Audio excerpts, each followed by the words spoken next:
احتشام صاحب آپ سے میرا سوال یہ OIC اجلاس جو اس وقت ہو رہا ہے یہ ایک بار پھر آپ ضابطے کی کارروائی سمجھ رہے ہیں یا اس سے واقعی کچھ اب حل نکلے گا، کیونکہ سچویشن جو ہے وہ دن بدن ورس ہوتی چلی جا رہی ہے اور اسرائیلی پرائم منسٹر کسی کی نہیں سن رہے، وہ آگے بڑھ رہے ہیں اپنے پلان کے تحت. تو اس حوالے سے ہماری توقعات اس اجلاس سے کس حد تک ہونے چاہیے؟ دیکھیے آمنہ، جس انداز سے آپ نے دیکھا کہ ہنگامی اجلاس OIC کے فارن منسٹر کا بلایا گیا ہے، بظاہر تو باڈی لینگویج جو بتا رہی ہے اور جو وہاں سے خبریں آ رہی ہیں وہاں سے تو یہی لگتا ہے کہ جی شاید تھوڑا سا ان کو خیال آ رہا ہے کہ انف از انف، بہت زیادہ قتل عام ہو چکا ہے، یہ بیٹل گراؤنڈ بنا دیا گیا ہے، کلنگ فیلڈ بنا دیا گیا، غزہ کو سٹارویشن ہے، ہر 2 میں سے ایک بچہ میل نیوٹریشن کا شکار ہے. تو اب یہ ہونا تو چاہیے تھا کہ یہ بیانات سے حد سے معاملے کو آگے جانا چاہیے، لیکن میرا نہیں خیال آمنہ کہ اس سے آگے معاملہ جائے گا. ابھی آپ ذکر کر رہی تھی وہ ممالک جنہوں نے اسرائیل کو تسلیم کیا ہوا ہے، دیکھنا اس میں ٹرکی ہے، جارڈن ہے، ایجپٹ ہے، UAE ہے.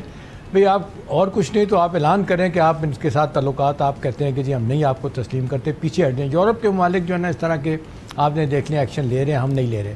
اب سوال یہی ہے کہ دیکھیں کل جس انداز سے حملہ کیا گیا، اسپتال کے اوپر 20 لوگوں کو مارا گیا، 5 جرنلسٹ مارے گئے.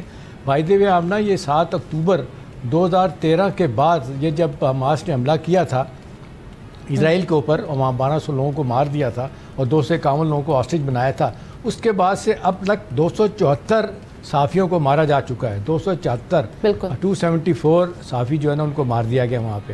اب دیکھیں سوال یہی ہے کہ جی بڑے پیمانے پہ تو مجھے نہیں لگتا کوئی ایکشن ہوگا. پریزیڈنٹ ٹرمپ سے پوچھا گیا یہی سوال کہ جی آپ کو پتہ ہے کہ کل کیا واقعہ ہوا، ہسپتال کے اندر 20 لوگوں کو مارا گیا، 5 صحافی جو ہے مارے گئے. تو کہتے ہیں I don't know when did it happen.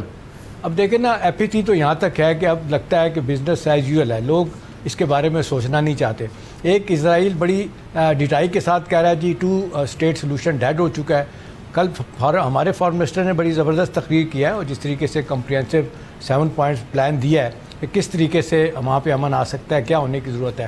اب اصل سوال یہ ہے کہ ان دا فرسٹ پلیس آمنہ یہ جنگ تو بند ہونی چاہیے. جینوسائڈ، ایتھنک کلینزنگ جس طرح ہو رہی ہے اس کو تو ختم ہونا چاہیے، وہ نہیں ہو رہا. اب سوال یہ ہے کہ یہ معاملہ کدھر جائے گا. اپیرنٹلی لگتا ہے کہ شاید یہ مجھے لگتا ہے کہ پلان طریقے سے ہو رہا ہے. اگر آپ جرمنی کے چانسلر کا بیان سنیں وہ تو کہتے ہیں کہ Israel is doing a dirty work for us. تو یہ تو لگتا ہے کہ وہ بھی چاہتے ہیں کہ یہ معاملہ چلتا رہے. اور آپ کو یاد ہوگا جب یہ بن گوریان جو پہلے پرائم منسٹر تھے، جب پارٹیشن ہو گئی تھی اور یہ جس کو کہتے ہیں کہ فارمولہ مان لیا گیا تھا کس طریقے سے یہاں پہ اسرائیل کے لوگوں کو آباد کیا جائے گا، کس طریقے سے یہودیوں کو آباد کیا جائے گا. تو 2nd ورلڈ وار میں یہ باقاعدہ انڈرٹیکنگ دی تھی یہودیوں کو. کس نے؟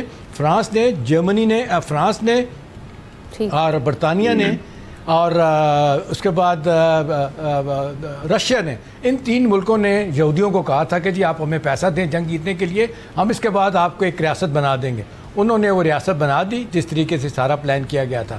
اب وہ بن گوریان جو کہتے ہیں اس وقت انہوں نے کہا تھا کہ جی بنائی طور پہ ہمارا ہدف یہی ہے کہ فلسطینیوں کو یہاں سے ہم نے نکال دینا ہے. تو دیکھیں اس پہ تو لگتا ہے کہ بڑے سٹل طریقے سے عمل ہو رہا ہے. اب سوال یہ ہے کہ OIC عرب لیگ جن سے ہماری بڑی توقعات ہیں، روز جلسے جلوس ہو رہے ہیں. ایون آپ دیکھ لیں کہ اسرائیل میں بڑے احتجاجی مظاہرے ہو رہے ہیں اور وہاں پہ بھی لوگ یہاں پہ یہ کہہ رہے ہیں کہ جی ہمارے جو ہیں ہاسٹیجز ان کو واپس لایا جائے. وہاں یہ بھی کہا جا رہا ہے کہ جنگ کو بند کیا جائے. لیکن اسرائیل میں آپ دیکھ لیں وار رائٹ جو آپ نے دیکھیں حکومت ہے وہاں پہ جس کی بہت زیادہ آپ دیکھ لیں مخالفت شروع ہو گئی ہے نیتن یاہو کی.